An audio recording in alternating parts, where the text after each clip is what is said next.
Hello, welcome to HR from my shed with Julie from JGHR Solutions Limited. So today we're talking about sick pay and unvaccinated for COVID. So you might have seen the headline news that some companies are saying if you're unvaccinated and you have to self-isolate because you've been in contact with somebody with COVID, for example, you will not receive company sick pay. Now this is not to be confused with your right to statutory sick pay, otherwise known as SSP. So as long as you're eligible, there is a legal right for SSP regardless of the condition, so long as you're following the company absence process. What we're talking about here is specifically company sick pay.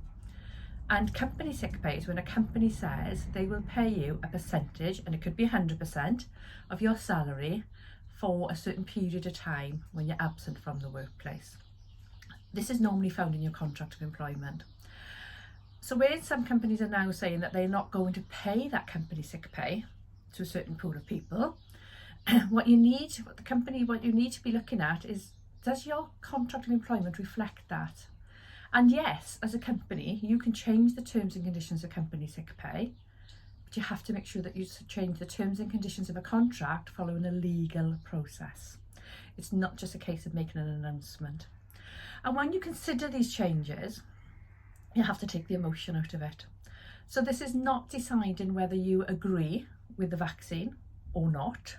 This is if this is based on a business decision, if it's fair, and is it going to reduce or minimise the risk of any claims that come your way. So claims could be discrimination claims, couldn't they?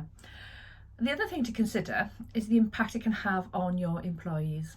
So unless you're in a certain sector, vaccines are not mandatory for your jobs. Okay? So there's no legal reason for an employee to declare if they've been vaccinated or not. So how will you know? So if you introduce this different company sick pay and you do it all through the legal process, what's to stop an employee not telling you that they have to self-isolate? Because they will be financially impacted. Therefore, they come into work when they should be self-isolating and the virus spreads.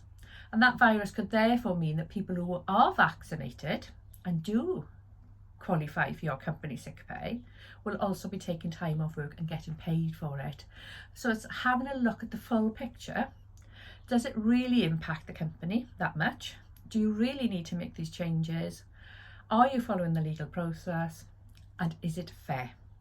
So my advice is make sure before you make any changes to contracts of employment and your policies, make sure that you get advice, you follow a fair and reasonable business justification, and also a fair process as well. That's it from HR from my shed. Speak to you soon.